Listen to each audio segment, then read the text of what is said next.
Welcome to Giants Nation. I'm your host, Bobby Skinner, here with my co-host, the Football Grump, and they've done it. The New York Giants have made the switch. They are starting quarterback Jaxson Dart, first-round rookie at Ole Miss. They're benching 14-year vet, Super Bowl champion Russell Wilson. It's time for a new era, Grump. I think it's a little reckless, but I'm excited to have something on this team that I am 100 positively not necessarily just believing in, but just like I'm in. I'm just fully in on you with Jaxson Dart. Like I'm totally invested. You be the guy. You've got to be the guy. Like your success is like tied to my happiness as a fan for hopefully the next 10 to 15 years. Yeah, that's the thing, right? Like forget what we think about Russell Wilson and Jaxson Dart, the players. Russell Wilson is clearly a one-year rental. There was the only excitement you can hinge on Russell Wilson is, are they going to win something of any value this year? Are they going to the playoffs or not? And with Jaxson Dart, it's a completely different metric. Like, are you good? Is this going to be exciting going forward? It's a completely different metric, and I'm excited to see, the buildup of what he becomes with this team. Yeah, and like, for example, like the GM and head coach are people I just don't believe in. I just don't think they're the right people for the job anymore. But Dart, it's like, all right, this is fresh and new. Like these guys can be there. I can think what I think of them, but also like you can bring that spark of hope for this team. So I'm excited. We're gonna talk about this, from a bunch of different point of views, but it's happening quick, Grump. It's week 4. This was not the plan for the New York Giants. In fact, they even leaked out to Adam Schefter 10 days ago about how they don't want to rush Jaxson Dart in. And that was coming off the first Russell Wilson bad game against the Commanders. But this is happening because, one, Russell Wilson has been really bad in 2 of his 3 games, sandwiched, with a 450 yarder sandwich in between there. But it's not just that, Russ has been bad, Grump. I think it's a realization from Brian Daboll of like, knowing this is my last thing I can go to save myself here. But the way that Russell Wilson was bad was like eliminating the entire middle of the field. And like, that's just really hard to plan offensively week in, week out when your quarterback is essentially deep ball, check down, or bad play. Well, it's interesting because, we had mentioned before that it just doesn't feel like they are running an offense designed to cater to Russell Wilson's specific strengths.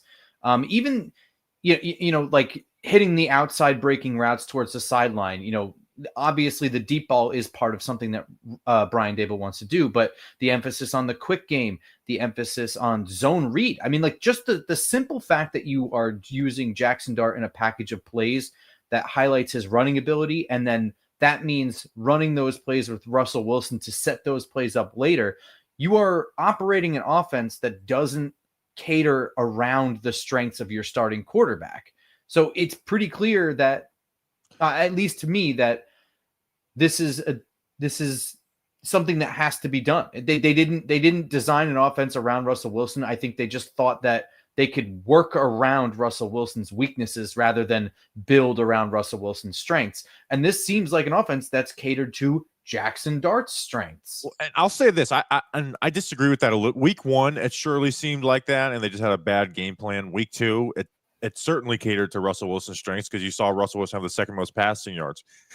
But here's the thing: is it was catered only to his strongest strength of the deep ball, where, like you said, they were running almost everything deep on Sunday night against the Chiefs, but there was nothing other than that, right? Where they literally have everybody running down the field. It's like, can somebody run an out route? Like, can somebody, run a deep curl? Like, I understand the middle of the field is questionable. And, when you guys see my film review tomorrow, you'll see some of the issues when they did run regular concepts. But there can be something that is built off of that Russell Wilson can hit. Like, he's bad, but he's not just a total moron either. Like, if they're covering deep, like, have something underneath that's not just a check down to a running back. So I don't think they've done a good job, but it does limit. He was limiting what they were doing. And also for a defense, it becomes very easy to scheme when a quarterback has that limitation. So, but I also do think Brian Daboll is excited for Jaxson Dart. Could he be getting overexcited off of preseason games, which we've seen preseason be a bad indicator of regular season performance time after time? Yes, I think that's an issue with this regime. But I am excited because, first, this could be the guy, right? Like it's people that are listening to this podcast probably listen to our draft recaps and our quarterback draft previews. I was not somebody who had raved reviews for Jaxson Dart. And I'm not going to pretend I did, but I'm also not going to pretend like my opinion is a decider of a quarterback's success. And the reality is he's got NFL talent with his arm, legs, and playmaking nature. From what we hear, he puts in the work behind the scenes, which is important with a quarterback. And those things can get you by as you learn the ropes of the NFL. And if he hits and he's good, like we're talking about the beginning of hopefully a long era. And I think that's the most exciting thing I've had for the Giants since 2023 training camp coming off the playoffs. Yeah, I mean, I was higher on Jaxson Dart than you were, but I don't think either of us were very low on him. It's pretty clear that he's not like a number one overall pick prospect coming out of school. He's not Cam Ward. He's not Peyton Manning. He's not Andrew Luck. You know what I mean? But there is definitely a lot that you can work with here. And I think the key is that, well, the interesting part of this conversation is that he needs kind of like a period of time to adjust. This is not like somebody that you expect to go in there and just win. So this is definitely. Are you trying to talk to me? I'll say, well, like we're gonna get into like because again, he should be afforded the time to struggle, but like it's just exciting to start something fresh with a first round quarterback. It's something we've been waiting for a while with it, and it's now that moment's ahead of us. It doesn't mean that now we're gonna be good now, or even he's gonna be good right away, or even ever. But it's just exciting to have a rookie first round quarterback. It's not inserting Drew Lock or Tommy DeVito into the lineup and removing Daniel Jones. Russell Wilson, again, at best case scenario, was simply a 1-year mercenary. Best case scenario, they were a wild card team that lost in the first round with Russell Wilson. Yeah, exactly. And but this isn't just like, I don't think that this is just injecting juice into this team. I think it's just, this isn't working. We should just go to what the ultimate plan is. Yeah. So, but this is where this is not the plan for Brian Daboll and Joe Schoen. Like this isn't the timeline. No, it was never like, and that's that's a fact. That's not just me and you, trying to read tea leaves. They put out an article from Adam Schefter, which was from the team. Those Sunday morning, late Saturday night things are coming directly from the team, saying, we don't want to put Jaxson Dart in. We want Russell Wilson to do well. So like this is because of Russell Wilson's struggles. This is not this isn't the Giants putting Eli Manning in at 5-4. This is simply like we're 0-3. This is going really bad. We cannot do this. We cannot continue to do this. So we're going to at least go down swinging with the quarterback that we drafted, and 14 games is a lot. So like this is like, panic may not be the perfect word to describe it, but this is in a sense a panic move of like this is going bad, change the plan, because I don't want to coach Russell Wilson as a quarterback going forward, and everyone is coming after us. We have to make the move to our rookie quarterback. So do you think that this is, how do I want to phrase this? Do you think that this is something where this is a job-saving move, life-preserving move, or is this like Russell Wilson was supposed to be affording us a competent season while I get this kid ready? That's not happening. So let's just get this kid game experience at this point. Yeah. Or is it just a little bit of both? What was the first option again? Like my job is in peril. Oh, it's both. It's both. Like I don't know if they misevaluated what Russell Wilson was going to be, or they misevaluated how well the rest of the pieces on the team were going to help out Russell Wilson. I think the lack of a running game certainly hurt Russell Wilson's ability to work on offense the way he did in Pittsburgh, which again was bad at times, but they were ranked 13th in scoring with Russell Wilson as quarterback. Mm-hmm. But like they weren't able to dial up the explosives the way that they wanted to, because the Chiefs just like took advantage, just sat on top of those things. And Russ was, forcing interceptions. So I think it's definitely a panic move. Again, you don't have a plan. And again, the word plan is going to be used 95 times in this podcast because they said it 95 times all off season. Like we've got our plan. So when you go away from that, like that's going to come into question. Like this is a panic move from this. This is an effort. Like they've tried replacing this guy and then fire this position coach and this coordinator, and let's get rid of Daniel Jones. Xavier McKinney's really good. Let's sign Javon Holland. Like it's I think it's a indictment on how bad as an organization they've been. They can't stick to anything because everything goes wrong. Everything goes wrong and not according to their original plan, and they panic quickly and make these huge big changes. Like even one look at this, like all offseason, Evan Neal's our right tackle, Jermaine Illuminor's our left guard. Right? Never even considered, hey, why don't we let these guys battle for this one spot for 2 weeks and see what Evan Neal is? And then the only thing that stopped them from doing that was Evan Neal being injured when training camp started. So this is an effort by Brian Daboll to go down swinging. But let's talk about like what Jaxson Dart. We're not going to do our full draft recap, scouting analysis on Jaxson Dart, but like here's what I'm excited for as a player outside of just like, oh, new quarterback, excited, first round QB. Let's go win some games. This is our future. Let's just buy into it. Is again, like I said, he has NFL talent with the arm, the legs, and the playmaking nature.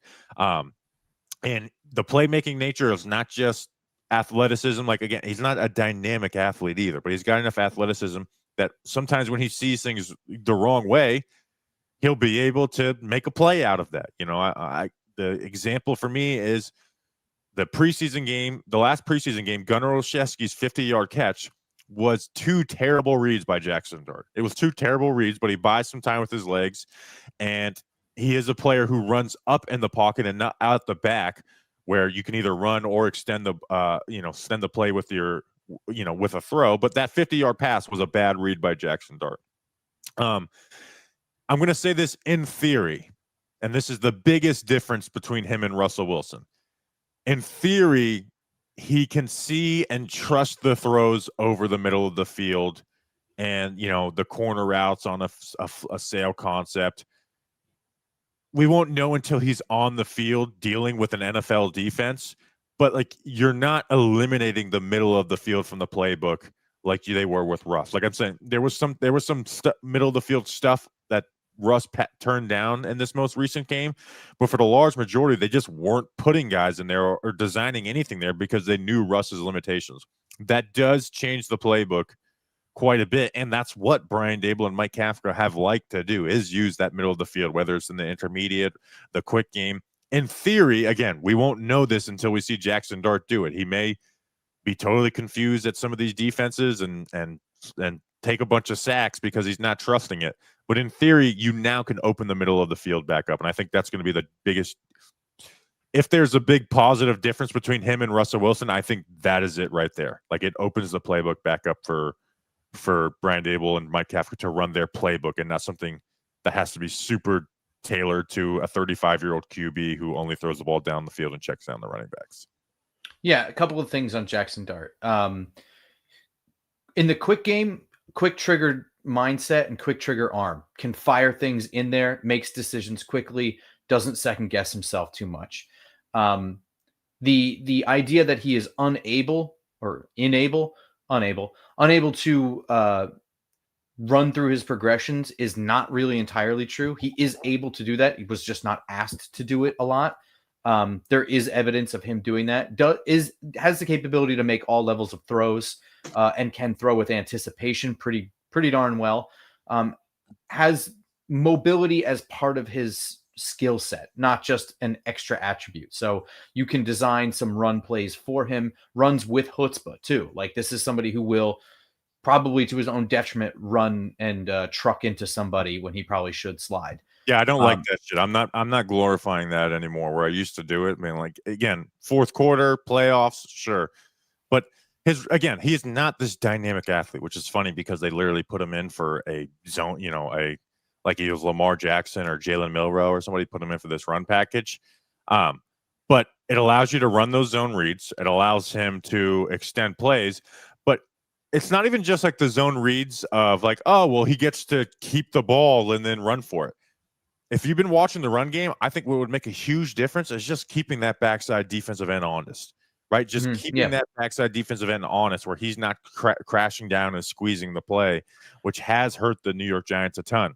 Well, so that's what I'm saying. Like the difference being, I'm not trying to glorify him doing what Daniel Jones did and getting himself concussed against Dallas and foaming at the mouth. What I am saying is that you can design runs where like Russell Wilson is not going to be taking, he doesn't want to get tackled. So he's going to slide after 2 yards when guys are getting near him.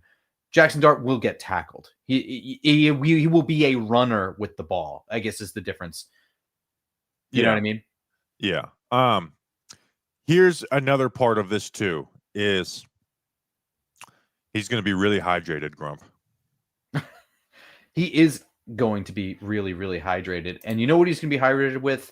Body Armor. And this emergency episode is brought to you by Body Armor Sports Drink. Rewrite your routine and choose better with Body Armor. Body Armor is real hydration with electrolytes, coconut water, no artificial dyes, flavors, sweeteners, or throwing it away on 4th down.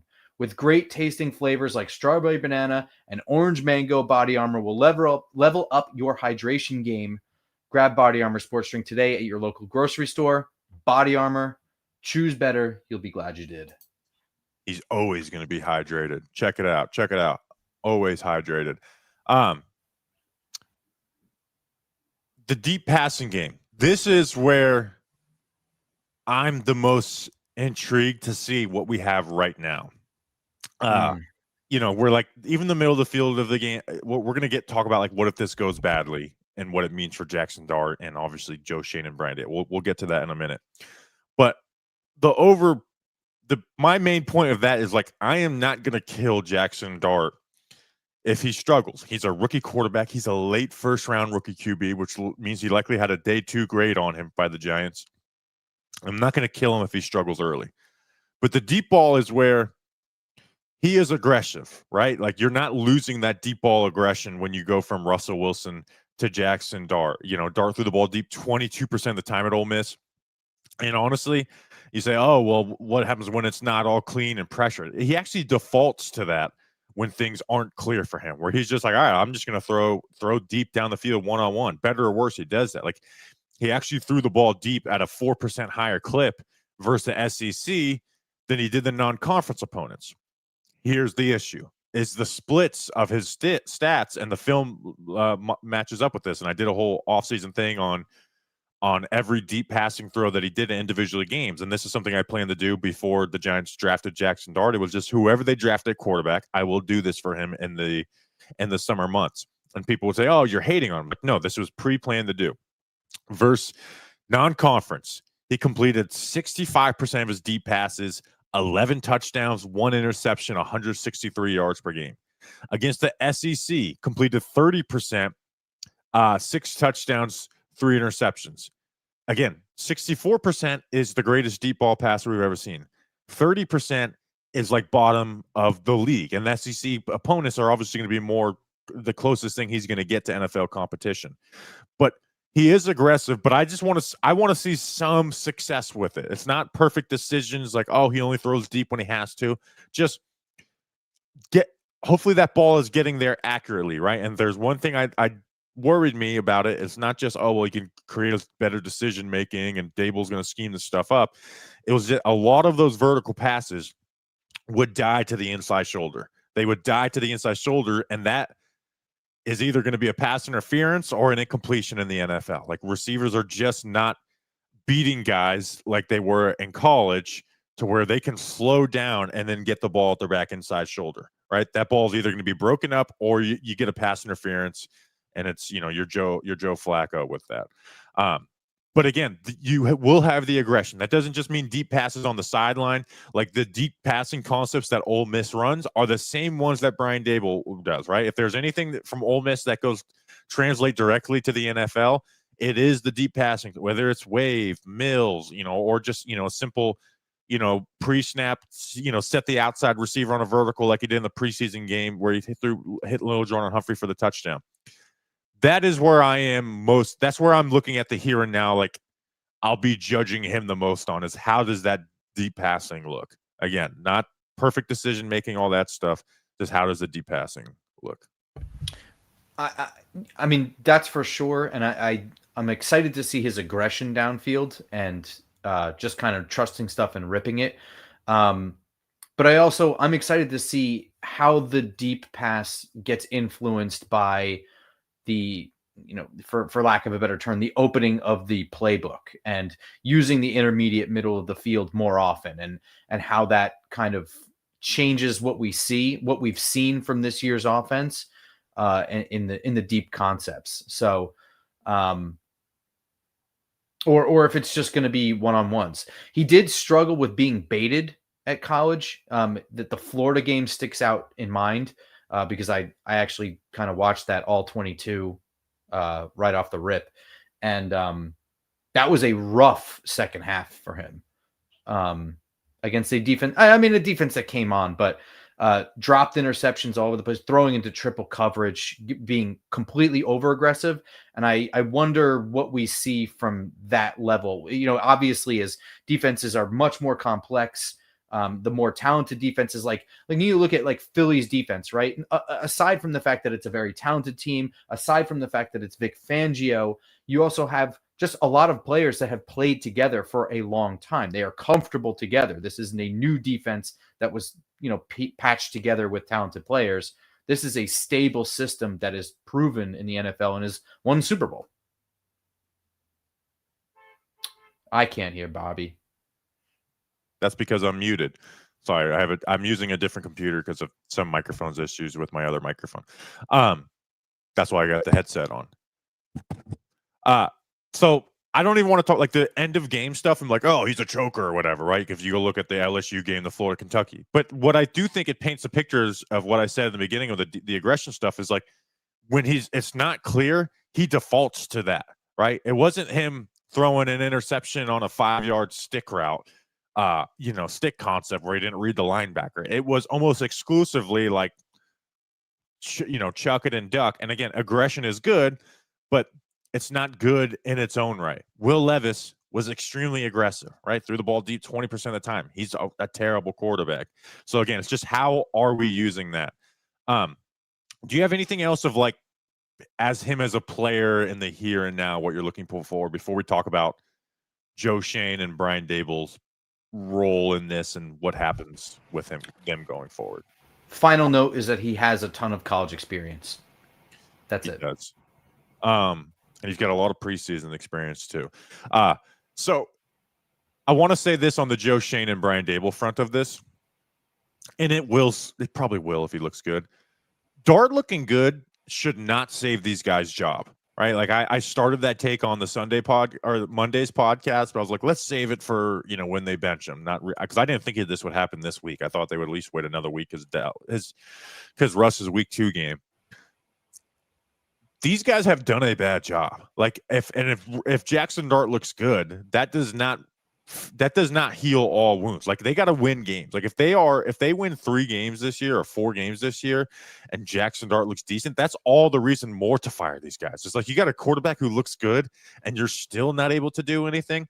Like that's where I just want to say, like, it's going to be hard, right? We can say this in the moment now, and then if the quarterback looks good, we just get enamored by that, and it blinds us. It'll blind John Mara. It'll blind both of us at points. But the reality is as much as this is a job-saving move by Brian Daboll, a lot of times this is the kiss of death. And we'll probably, we're not doing a mailbag this week because of this episode, but at some point I do want to talk about like the history of non-year one head coaches with year one quarterbacks, how you can talk about, oh, that's terrible for his development. Sometimes it's the best thing ever for that quarterback.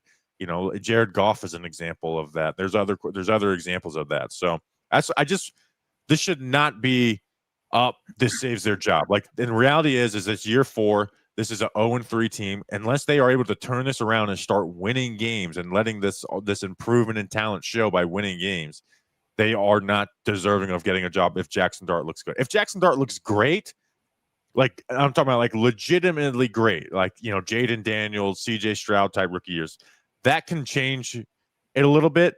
But if it's just like regular, hey, good. If it's just good for a rookie QB, then that definitely cannot be something where this is saving their jobs, right? And if he does bad, which we'll talk about that scenario, don't let that be an excuse for them either. Like, well, they had the rookie quarterback. Like, these guys need to be judged on their merits as a whole, and not just one single 25th pick in the draft in Jaxson Dart. They need to be judged independently of this. We have 4 years of data on Brian Daboll and Joe Schoen. We have at this point, well, at the end of the season, we'll have presumably from week 4 to week 17 of data on Jaxson Dart and what he comes with. There are plenty of reasons to judge negatively on both Joe Schoen and Brian Daboll independently, even of each other. I'm not going to comment on what they should or shouldn't do right now or today. But yeah, I agree. There are things that Brian Daboll needs to do differently besides just win. You know what I mean? Yeah, and for the Jaxson Dart point of view on this, if he does bad, like, he shouldn't be given up on. But I don't want to do this whole conversation either of like, well, what if they fire the new GM? The new GM wants to draft a QB. Well, then the new GM should be able to draft a QB. Like, he shouldn't be pigeonholed into that quarterback. But I just want to say, in theory, rookie quarterbacks struggle. And if he struggles after the season, am I going to be being like, well, look at Peyton Manning and look, that's why he's going to be good and the talent? It's like, no, if he struggles, the likelihood will be he's going to be bad by year's end. But you at least have to give a quarterback that opportunity to grow. Like, the idea of drafting a quarterback in the first round and giving up on him after 1 year, outside of like extreme circumstances where it's like this guy's just not putting in the work, or this guy doesn't have any talent, he should be afforded some ability to struggle. Like, that shouldn't be the total bars. Like, well, you got to be good, or we're bringing in a new GM and he's drafting a new quarterback. And again, we'll have plenty of time to talk about all those scenarios, but I just wanted to put that out there. It's like, this is a rookie QB. Preseason performance has been a terrible indicator of regular season performance historically, and that includes with young quarterbacks. It's more relevant in the quarterback position than anything else because it's the only position that's really not playing one-on-one in those matchups, right? It really is him versus the others, his 11 versus the other 11, and the other 11 are not preparing, and they're being purposely vanilla. So it's everything goes to plan when you're looking at something pre-snap Dart. So like so don't be like, oh, if he struggles, the preseason, this guy's a joke or whatever. Again, he could still end up being bad, but I don't want Joe Schoen and Brian Daboll being dumbasses to ruin this guy's ability to eventually turn into a franchise QB either. 100%. I think would Eli Manning go 1-7 or something like that? Yeah, I mean, Eli's like, and he wasn't just even 1 of 7. He was terrible as a rookie. Like, he was a terrible quarterback. Now, again, he finished strong with a 3-touchdown game. He had a good game against the Steelers in there too. But again, in reality is by the end of year 2, you should have a good idea of what that quarterback is going to be, right? You should, and at the very worst, you're either you're saying, hey, this guy's definitely good enough for year 3. But I don't know if we're going to invest in him long term, right? Like, there's basically 3 outcomes. Like, this is guy we're investing in long term, guy we want to keep around for year 3, but there's still some question marks of how good he is, and then there's bad. There's where like this is not worth continuing to going forward with. We don't want to keep repeating the same mistakes that the Giants and other teams have made by trying to confirm yourself. Let's talk about Russell Wilson. Expected to be quarterback 2 per Ian Rappaport. Do you think he just sits all year as quarterback 2? Well, I don't know. It's an interesting time right now where we have a bunch of quarterbacks hurt. I have to imagine that at least a phone call will be made regarding his availability. And remembering who's going to call for Russell Wilson after these first 3 games? I mean, you say that, but what is Cincinnati going to do? Not bring in Russell Wilson. Are they just going to roll with Jake Browning then? What are Yeah, your other options? Okay. I mean, but I mean, that's sort of the question is like, do they, do you see Zach Taylor signing up for an immobile quarterback who's just chuck and duck deep or check no, out? I don't. You know, like, again, he's limited in what he can do. What about Minnesota? Do they stay with Carson Wentz? Like, I know they just Minnesota, they want to run play action and be on time, and like the middle of the field is the bread and butter of that offense. Like, he's just not a fit for a lot of these teams to bring in season. Again, it's one thing to like have him as the quarterback that's there until you put in the young player in to just try and get you through a season. There's just not very many fits. Like, no, I mean, and I don't think he's going to ask for his release either. You know, he didn't. You know, he stuck around in Denver at the end when that was a toxic situation. yeah, I mean, I don't think he's going to be. I don't think he's going to be like an issue as a number 2 or like storm out or anything like that. I kind of expect him to be, you know, just a consummate professional. Because he is a consummate professional. Like, this was part of I remember talking with Justin in pre-free agency or even during free agency because the quarterback thing took so long. And I was like, here's the benefit of Russ over Aaron Rodgers. And Aaron Rodgers didn't want to come to the Giants, so he took himself out of that. Is that you could do this with Russell Wilson and you don't have issues. You did this with Aaron Rodgers, if you're creating a shitstorm. Like, this would be way more messy. Oh yeah. You know? This would be way messier if this was with Aaron Rodgers. With Russell Wilson, this does happen fairly quietly. It's not a Daniel Jones situation where it's a total distraction having him on the team. And he's 35 years old. Like, this could be the end. Like, at some point, Russell Wilson will have to hang it up and finish his career on the bench, most likely. And I think that there is something to the New York market and his transition. You know, I don't know a whole lot about that. I don't pretend to know a whole lot about that, but it's talked about a lot that this area affords him the post NFL career opportunities in some way, shape, or form. Whether it's him, it's just his wife and everything. You know, yeah, exactly. Russ will get whatever media job he wants, but it does help him in other avenues. Yeah, so I kind of expect him to be the consummate professional, but it does sort of create now. It's even. Does Russell Wilson stay as quarterback too, knowing that Jameis Winston is the one who signed for 2 years? I guess that's where I thought it'd be a little confusing. Is like, do they want to put Jameis as quarterback too? Yeah, because I would now, especially seeing what Russ is and having that confirmed within the offense. If Dart gets injured for 3 games, like, I actually think Jameis is a better option for those 3 games. You know, and that's always what the Jameis thing is. Like, Jameis for an extended period of time, bad. For a 3-game sample size, he's kind of perfect. Where he's going to go sling it around. Hopefully, the interceptions, land. Don't you lose you those games? Yeah, don't lose you the games, but he's also going to keep you in games with his arm. So, that's where I thought it could be a little messy, as if they wanted to move Jameis into quarterback too. Yeah, and I agree. I think that's the more interesting situation. And again, knowing that Jameis is the guy who's going to at least is signed through next year. Right. And yeah, like you said, he's going to be their backup. Do you have anything else on this whole quarterback situation before we move to Younghoe Koo and old Bob Papper? I don't think so. No, we can move. Okay.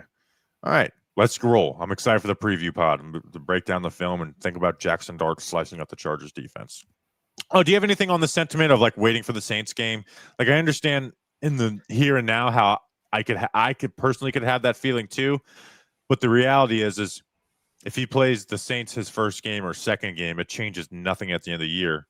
Where another game of development is what should matter, right? And this should not be about squeezing out every single win and every great performances out of Jaxson Dart. This should be about development. It's not from the Giants' point of view, but from my point of view, this should be about development, and good quarterbacks can deal with struggling rookie games. Shout out Eli Manning versus the Ravens as a rookie. I've always felt that the opponent mattered a lot less than your feelings on how ready he was. If that meant a game against Washington, then that's what it meant. If it meant a game against the Chiefs, then that's what it meant. If that I always felt that the number one decision, the number one ingredient in that decision should be his overall your feelings on his overall readiness to play. And Yeah. then, you'd like it to be kind of like a softball opponent, maybe in a home atmosphere. These are like wish list items. Yeah. And also I think it's the predicated on just not how often they won beforehand, but how good or bad the team looked, or how good or bad the offense looked. And it's not looked good. It's looked bad. So, I mean, at that point, it's like, well, what are we going to wait around for, what you even consider to be like a cupcake game? Like, at this point, nothing's a given. So who cares? Yeah, and the exception would be like if they were starting Evan Neal, Marcus McKeithen, and Justin Pugh on the offensive line, like they did at some points in this regime's history. But like, True. that's not the case for the New York Giants. Damn, I'm trying to pull some stuff up to get it ready for. The Giants signed Younghoe Koo, 31-year-old kicker. Graham Gano is obviously going to go on IR soon. He got released by the Falcons after he missed the game winner week 1 or game tire week 1, and they just like cut him. He wasn't very good last year. Grumpy, only made 73% of his kicks, 86 the 2 years before, which isn't terrible, but it's also not very good. After early in his career, he was Pro Bowler, 95% in 2020, 94% in 2021 with good volume too. He's got a leg, 16 of 25 on 50-plus yarders since 2021, and he's 88 and 91 of extra points. So Younghoe Koo is the 7th Giants kicker in the last 3 years. Hopefully he ends up being the best. I have a couple of thoughts on this. Number one, the obvious is here we go reacting to situations rather than, preventing situations. But I don't want to belabor a point that I screamed at until my voice got raspy. My question is, what is the point of Jude McAtamey? Has he done something that tells you he isn't the guy or can't be the guy or whatever? I mean, is it anything at this point? Pathway program. He literally, there's no consequences of keeping him around. What do you mean? And he doesn't count against the roster. Of course, but I mean, I'm not saying like what's the point of him being here, but it's just like, has he shown you something that tells you why not just this guy instead? And again, like I'm not saying that this is a bad move. Last year at Rutgers, he wasn't even the kicker for his senior year at Rutgers team. Jake Bates hadn't even kicked in college. He looked bad. He looked bad in that Commanders or whatever game it was that he played last. I think it was the second Commanders game. He looked bad in that game. Who? Jude McAtamney. That ball was he almost he made the extra points, but they were close. Okay. All right. I would much rather take Young. Again, I love the International Pathway Program, but I just don't view him as an actual option for them. That's fine then. I didn't really remember that, but we had watched him all training camp all last year. Didn't really remember as like him missing anything, so just didn't stick out. And I don't have a problem with picking up a kicker right now. I don't have a problem with it being this kicker. I've also said like kickers are the kind of important signings that win you games, and this is sort of a season situation that I don't think winning is more important than spending money elsewhere. You know what I mean? Like, that can be the reason you lost games and be like, well, but I saved $3 million and spent that $3 million on this offensive line piece that's going to be here for the next 4 years and is really, really good. We can get a kicker next year and we can win those games. You can justify those decisions. So I don't have a problem with it being Younghoe Koo this time. Younghoe Koo. It's actually probably one of the best available. Unfortunately, they should have done this in the offseason when there was more available. Exactly. When you have a bigger net to cast. I want to talk about some special people before we get into this whole Bob Papa drama. Andrew Faircloth. He may not always be the best cloth, but he's going to be the fairest. But he's just got Brandon, just regular old Brandon, no name. Ryan L. He represents the Giants, all L's. The Quadratic King. I don't know if that guy is related to Danny King, but there could be. There could be. Alex Robinson, who is a famous Robinson who has been in the news lately. Allen Robinson's brother. Jared Lieberman. I'm pretty sure he was like a vice president candidate at some point, right? Brendan Walsh. He's the homie. This name is just rude. Sodom, who's Shane Bowen. John Teagan. He likes to play T-ball. And then Thomas McNamara, who brother Cade. It was Cade McNamara who's the Syracuse point guard who tried out for the Packers, right? Yes. Yeah, I think so, right? I love that. That was like peak sports television, like PTI talking about Cade McNamara going to try out for the Packers. Who are these special people, Grump? These special people make this show possible by going to patreon.com/GiantsNation, where they can sign up for one of two tiers where they get backstage access to episodes being broadcast live, not like this one, but like the normal episodes.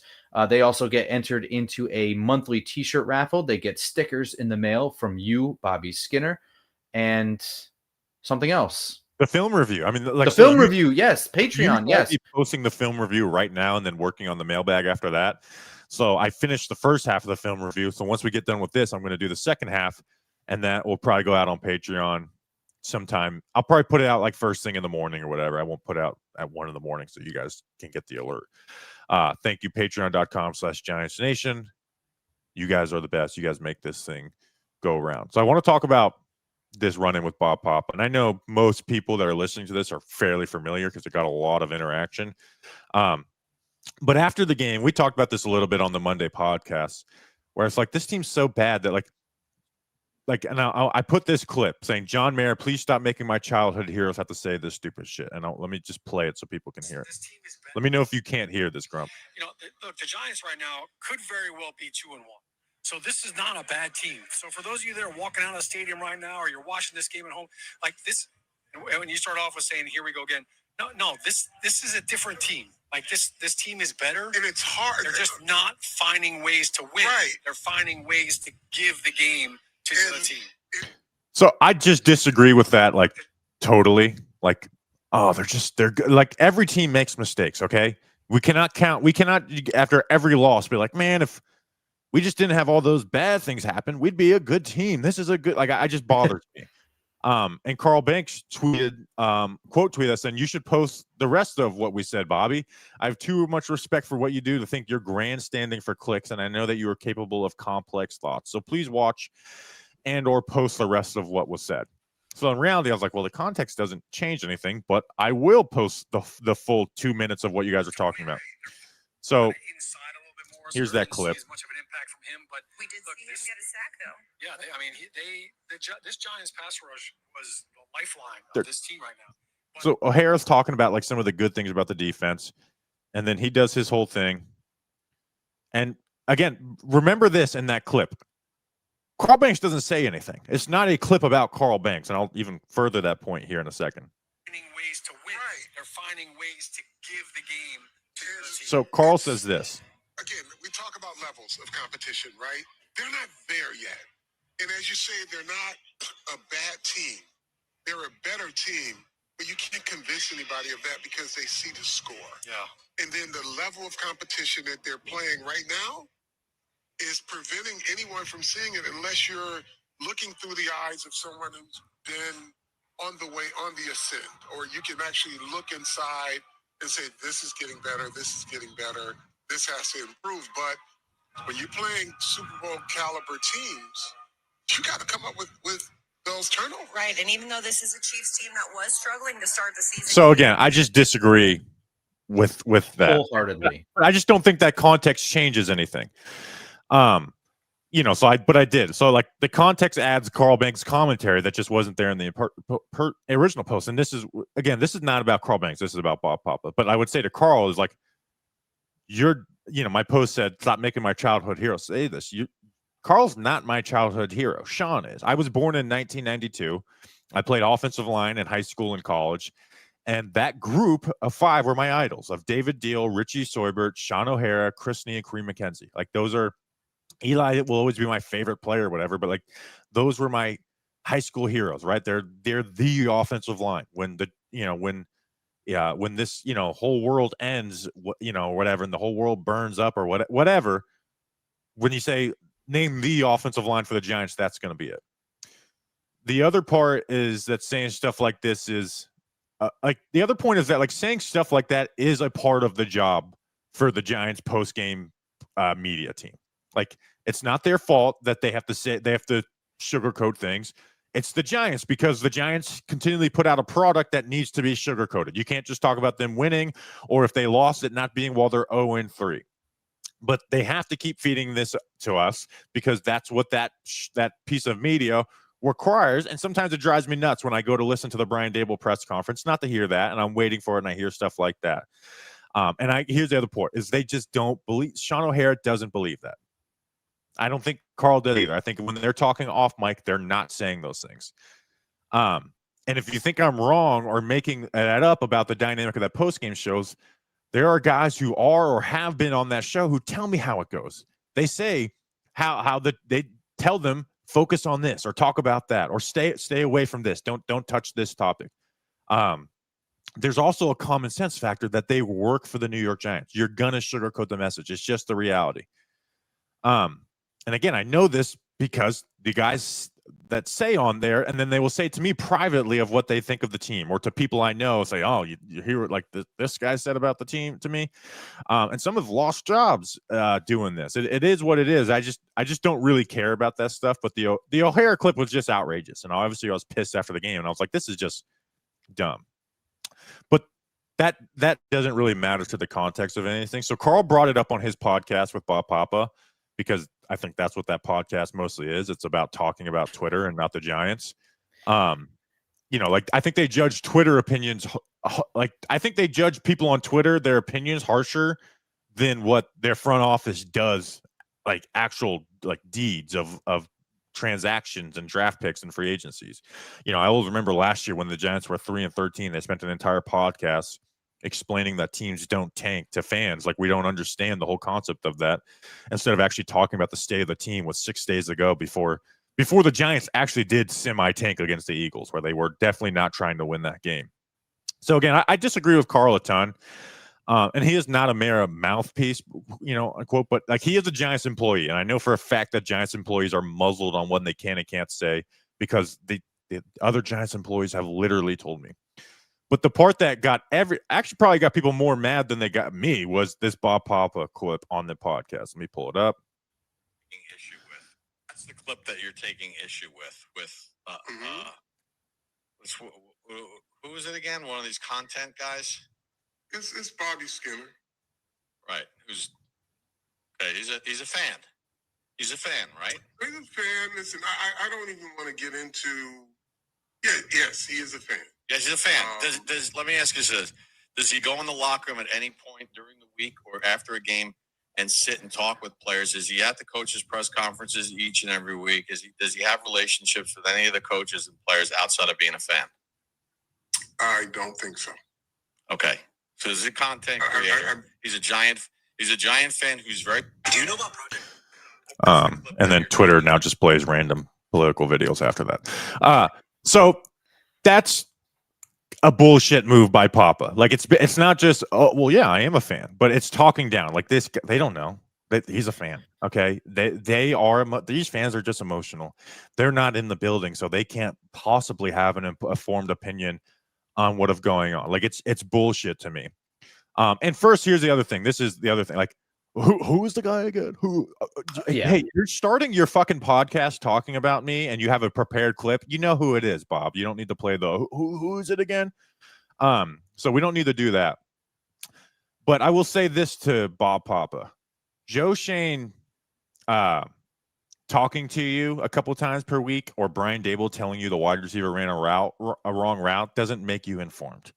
It makes you compromise hearing one side of a story and from the point of view of the team. You hear, well, this O-lineman blocked the wrong guy, or this wide receiver dropped the ball, and that's why the Giants lost, because of those two guys. Instead of thinking, why did the O-lineman block the wrong guy? Is it because of preparation? Did the wide receiver drop the ball because this coaching staff has never once address drops on the field and just tell them to catch the ball? Like, do other teams make mistakes as well? But those teams are all better. So when you count up the scoreboard, the Chiefs missing 2 field goals and dropping a touchdown pass doesn't get remembered because they're good enough to overcome that. So it was just condescending bullshit from Bob Papa. And again, Carl, no issue with Carl on this. Carl's just disagreeing with the way I did something. We disagree on a ton. But I've also had a million people far and wide tell me that just Bob Papa is a grade A asshole. And seriously, like, this is my thing. I know my role. Who the fuck are you? Like, what is your relevance to anyone to talk down to them? Like, you say into a microphone whether the pass was completed or not and for how many yards, while 99% of the interested audience are watching the game on TV. And if you want to do does he talk to players? Does he go to well, I do talk to players, actually. I do talk to mostly former, but I do talk to some coaches and scouts and trainers. And, those are the Giants. If I don't understand something on film, I literally send it to coaches. I have a handful that help me in town. I've broken news before. Your media personalities have told me the dynamic of how that building works. So I know how it works from your point of view. I literally host a show with the most followed beat reporter on the team who is in the locker room and at the coach's press conference. All those people also talk to me. Your PR team called me crying about a video last year. So I guess I have some relevance in that point, just saying, because I said the GM was going to be fired. When we were at John Boy, they complained to our sales team about a shared sponsor because of a T-shirt that we made. And the crazy part of all that is, regardless of like where I stand in all this, none of that shit matters, because nobody needs to hear Kayvon Thibodeau say we got to stick together to realize a team that has won one game out of its last 15 is not good. The team is better. Congrats on being better than the 3-win team from last year. I hope when they win a game, they win more than 3 this year. And again, this is not me saying I need favors from the Giants, but just shut the fuck up about me. Stop, unless it's an apology when this regime gets fired, when you and the rest of the losers in that building that have been working there since the 90s, when you're going to be shit-talking everyone on the way out of the building about how incompetent they were, and then when they bring in the news guys and talk about, well, this is so much different, the last guy's going to do this, you guys are going to be saying worse things than I ever have about this regime. The Giants have been so bad for so long, though, that we've all learned how this cycle goes with Bob Papa and others. Like, if I was to be the new Giants GM, knowing this dynamic, like, the first thing you couldn't do this outside of like the cafeteria and janitor and maintenance or grounds crew. I would fire every single person that's been working there since the 1990s, like every single person. And again, I do want to clarify, this has nothing to do with Carl. He's an all decades player. I disagree with him on a ton. I don't value his public opinion on the Giants at all, but I do value his insight on the game of football, especially the defensive side of the football. I think he's an old school mentality, which I think the game needs more of. But damn, Bob, your dumbass was in the locker room and still fell for the look at this rookie draft class talking point that the GM fed you. So that's my thing, is like, who the hell is Bob Papa to talk down to anybody? Like, you're useless. If you retire tomorrow, someone else says second down Giants into a medium that no one listens to while we're all watching TV. And all this is happening, Grump, while I'm trying to do a positive plane and fix the damn team. I feel for Bob Papa because I understand what this is. When you talk down, like, and I'm not a part of this, even though I'm a part of the show that, this is all whatever.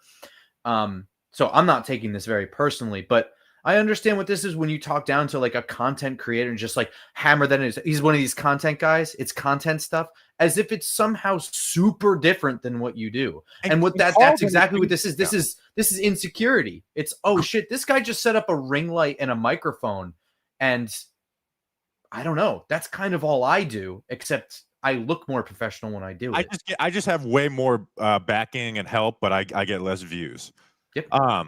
And again, this has nothing to do with Carl, right? And Carl, if Carl did the talking down thing or whatever, he would have at least a little more leg to stand on because he played in the league. I still don't think players should ever do that. But and the other thing is, I had this point, like, as we were getting ready for the show, and I was like, the funny part is, like, oh, we're not Giants PR mouthpieces, but hey, I'm not a Giants PR mouthpiece, but your opinion is less valid because you're not having the GM, coaches, and players tell you what to think. Like, are you stupid? We don't say what they want us to say, but this guy's opinion, he's not based on what they say to us. Like, it's so stupid. Like, you prove our points in all of this. So again, I've heard from everybody, like people you wouldn't even expect. Like, Bob Papa's an asshole. Let me tell you about this story of Bob Papa. He big timed me on this. He did this. Like, he's just a grade A asshole. And I'm glad everybody's seeing it, So I didn't even need to come on and talk about this because everyone saw what this was and did it. But It's actually funny that even all I even wanted to I have say. a Bob Papa story that I won't share of him being an asshole. So Yeah, it's just like whatever, dude. Like fuck off. All right. Well, the Giants are starting Jaxson Dart. Let's go. I'm excited for it. So again, forget this. We'll forget that again. The other Giants. Stop. You're not going to win the PR battle. It's called the. Have you ever heard of the Streisand effect? Like you make it worse by saying shit. So whatever. Let's go, dude. I'm excited for the preview pod. I'm excited for all of this. Jaxson Dart is starting. Like positive plane. Jaxson Dart is Jaxson Dart. Jaxson Dart. Jaxson Dart. 1 o'clock against the LA Chargers. I'm going to be there. I am stoked. I didn't plan that. I didn't think that was going to happen. I get to see it. That's awesome. I saw Daniel Jones' first start. I get to see Jaxson start. Yeah. So I'm actually jealous that I don't get to say I was there. I was there for the last Eli Manning start, but so I'll make sure I'm there for the last Jaxson Dart start. Hopefully 12 years from now. I was there for the first game post Daniel Jones era. You were at the last Eli game? Yeah, the Dolphins game. Oh, I was at that game too. So it was we ran into Marlon Man. Oh, Marlon Man was there? Yeah, I have a picture with him. Me and Crane. Oh, dude, I love Marlon Man. I wish I would have got to see him. All right, so we'll be back on Friday with the preview pod.